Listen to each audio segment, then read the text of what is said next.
പ്രിയമുള്ളവരെ, വിശുദ്ധ ബൈബിളിനെ ആസ്പദമാക്കിക്കൊണ്ട് ഞങ്ങൾ സംപ്രേഷണം ചെയ്യുന്ന ഒരു ചാനലാണ് ബൈബിൾ വചനങ്ങൾ എന്ന ഈ ചാനൽ. ഈ ചാനൽ കൂടി വിശുദ്ധ ബൈബിളിലെ പഴയ നിയമത്തിലെ ഉൽപ്പത്തി പുസ്തകം മുതൽ പുതിയ നിയമത്തിലെ വെളിപാടിന്റെ പുസ്തകം വരെയുള്ള എല്ലാ അധ്യായങ്ങളും ഞങ്ങൾ ഉൾക്കൊള്ളിക്കാൻ ശ്രമിക്കുകയാണ്. ഈ ദൈവവചന ഭാഗങ്ങൾ കേൾക്കുന്ന എല്ലാവരും ലോകത്തിന് ശാന്തിയും സമാധാനവും നന്മയും ഉണ്ടാകുവാൻ വേണ്ടി എന്നോടൊപ്പം സർവശക്തനായ ദൈവത്തോട് പ്രാർത്ഥിക്കുക. അതോടൊപ്പം തന്നെ ഈ ചാനൽ കാണുന്ന എല്ലാവരും ഞങ്ങളുടെ ചാനൽ സബ്സ്ക്രൈബ് ചെയ്യാത്തവർ ഒന്ന് സബ്സ്ക്രൈബ് ചെയ്ത് താഴെ കാണുന്ന ബെൽ ഐക്കൺ കൂടി ക്ലിക്ക് ചെയ്ത് ഞങ്ങളുടെ എല്ലാ അധ്യായങ്ങളും നിങ്ങൾക്ക് ലഭിക്കുന്നത് പോലെ ഞങ്ങളോട് സഹകരിക്കുക. നിങ്ങളെവിടെയും പ്രാർത്ഥനാനിർഭരമായ സഹകരണം തുടർന്നും സമയം പ്രതീക്ഷിച്ചുകൊണ്ട് ലേവ്യരുടെ പുസ്തകം 7-ാം അധ്യായത്തിലേക്ക്. പ്രായശ്ചിത്ത ബലി. അതിവിശുദ്ധമായ പ്രായശ്ചിത്ത ബലിക്കുള്ള നിയമം ഇതാണ്: ദഹനബലിക്കുള്ള മൃഗത്തെ കൊല്ലുന്ന സ്ഥലത്ത് വെച്ച് തന്നെ പ്രായശ്ചിത്ത ബലിക്കുള്ള മൃഗത്തെയും കൊല്ലണം. അതിന്റെ രക്തം ബലിപീഠത്തിന് ചുറ്റും തളിക്കണം. അതിന്റെ മേധസ് മുഴുവനും ആന്തരിക അവയവങ്ങളെ പൊതിഞ്ഞിരിക്കുന്നതും അരക്കെട്ടിനോട് ചേർന്നുള്ള വൃക്കകളിലുള്ളതും ഇരുവൃക്കകളും കൊഴുത്ത വാലും കടലിന്മേലുള്ള നെയ്വലയും എടുക്കണം. പുരോഹിതൻ അവ കർത്താവിനായി ബലിപീഠത്തിൽ വെച്ച് ദഹിപ്പിക്കണം. ഇത് പ്രായശ്ചിത്ത ബലിയാണ്. പുരോഹിത വംശത്തിൽപ്പെട്ട എല്ലാ പുരുഷന്മാർക്കും അത് ഭക്ഷിക്കാം. വിശുദ്ധ സ്ഥലത്ത് വെച്ച് വേണം അത് ഭക്ഷിക്കാൻ. അത് അതിവിശുദ്ധമാണ്. പ്രായശ്ചിത്ത ബലി പാപപരിഹാര ബലി പോലെ തന്നെയാണ്. അവയുടെ നിയമവും ഒന്നു തന്നെ. ബലിവസ്തു പരിഹാര കർമ്മം ചെയ്യുന്ന പുരോഹിതനുള്ളതാണ്. ആർക്കെങ്കിലും വേണ്ടി ദഹനബലിയായി അർപ്പിക്കപ്പെടുന്ന മൃഗത്തിന്റെ തുകൽ ബലിയർപ്പിക്കുന്ന പുരോഹിതനുള്ളതാണ്. അടുപ്പിലോ ഉരുളിയിലോ വറചട്ടിയിലോ പാകപ്പെടുത്തിയ ധാന്യബലി വസ്തുക്കളെല്ലാം ബലിയർപ്പിക്കുന്ന പുരോഹിതനുള്ളതാണ്. എണ്ണ ചേർക്കാത്തതുമായ എല്ലാ ധാന്യബലി വസ്തുക്കളും അഹ്റോന്റെ പുത്രന്മാർക്ക് എല്ലാവർക്കും ഒന്നുപോലെ അവകാശപ്പെട്ടതാണ്. സമാധാന ബലി. കർത്താവിന് സമർപ്പിക്കുന്ന സമാധാന ബലിയുടെ നിയമം ഇതാണ്: കൃതജ്ഞതാ പ്രകാശനത്തിന് വേണ്ടിയാണ് ഒരുവൻ അത് അർപ്പിക്കുന്നതെങ്കിൽ എണ്ണ ചേർത്ത പുളിപ്പില്ലാത്ത അപ്പവും എണ്ണ പുരട്ടിയ പുളിപ്പില്ലാത്ത അടയും നേരിയ മാവിൽ എണ്ണ ചേർത്ത് കുഴച്ച് ചുട്ട അപ്പവുമാണ് കൃതജ്ഞതാ ബലിയോട് ചേർത്ത് സമർപ്പിക്കേണ്ടത്. കൃതജ്ഞതാ പ്രകാശനത്തിന് ഉള്ള സമാധാന ബലിയോടുകൂടി പുളിപ്പുള്ള അപ്പവും കാഴ്ചയർപ്പിക്കണം. ഓരോ ബലിതർപ്പണത്തിലും കർത്താവിന് കാഴ്ചയായി ഓരോ അപ്പം നൽകണം. അത് സമാധാന ബലിമൃഗത്തിന്റെ രക്തം തളിക്കുന്ന പുരോഹിതനുള്ളതാണ്. കൃതജ്ഞതാ പ്രകാശനത്തിനുള്ള സമാധാന ബലിയുടെ ബലിമൃഗത്തിന്റെ മാംസം ബലിയർപ്പിക്കുന്ന ദിവസം തന്നെ ഭക്ഷിക്കണം. അതിൽ ഒട്ടും പ്രഭാതം വരെ ബാക്കി വയ്ക്കരുത്. എന്നാൽ ബലി നേർച്ചയോ സ്വാഭിഷികാഴ്ചയോ ആയിട്ടാണ് അർപ്പിക്കുന്നതെങ്കിൽ അർപ്പിക്കുന്ന ദിവസം തന്നെ അത് ഭക്ഷിക്കണം.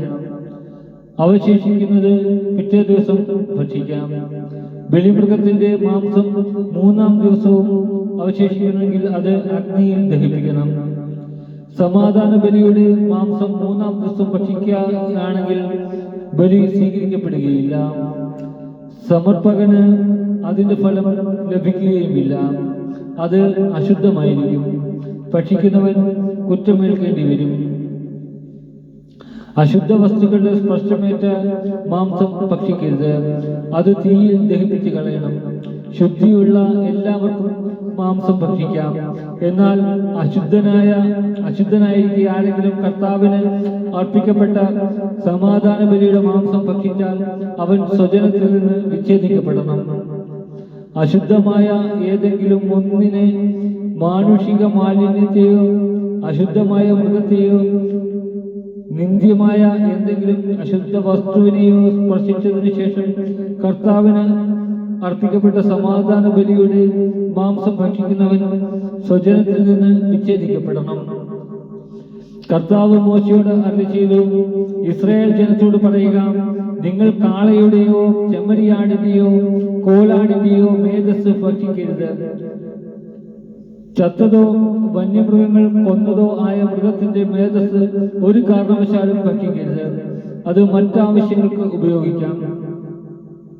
കർത്താവിന് ദഹനബലിയായി അർപ്പിച്ച മൃഗത്തിന്റെ മേധസ് ആരെങ്കിലും ഭക്ഷിച്ചാൽ അവനെ സ്വജനത്തിൽ നിന്ന് വിച്ഛേദിക്കണം. നിങ്ങൾ എവിടെ പാർത്താലും പക്ഷിയുടെയോ മൃഗത്തിന്റെയോ രക്തം ഭക്ഷിക്കരുത്. രക്തം ഭക്ഷിക്കുന്നവൻ സ്വജനത്തിൽ നിന്ന് വിച്ഛേദിക്കപ്പെടണം. കർത്താവ് മോശയോട് അരുളിച്ചെയ്തു, ഇസ്രായേൽ ജനത്തോട് പറയുക, കർത്താവിന് സമാധാന ബലി അർപ്പിക്കുക.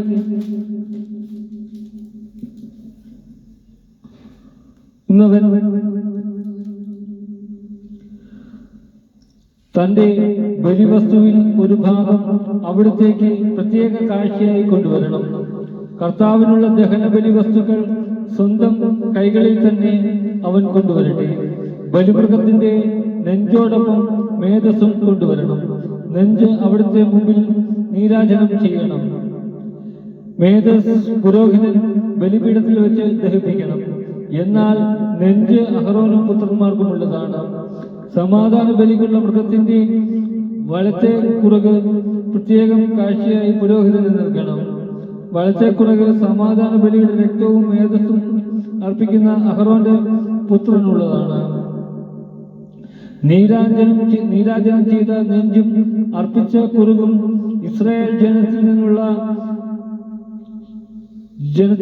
ശാശ്വത അവകാശമായി സമാധാന ബലിയിൽ നിന്ന് അഹ്റോനും പുത്രന്മാർക്കും ഞാൻ നൽകിയിരിക്കുന്നു. അഹ്റോനും പുത്രന്മാരും കർത്താവിന്റെ പുരോഹിതരായി ശുശ്രൂഷ ചെയ്യാൻ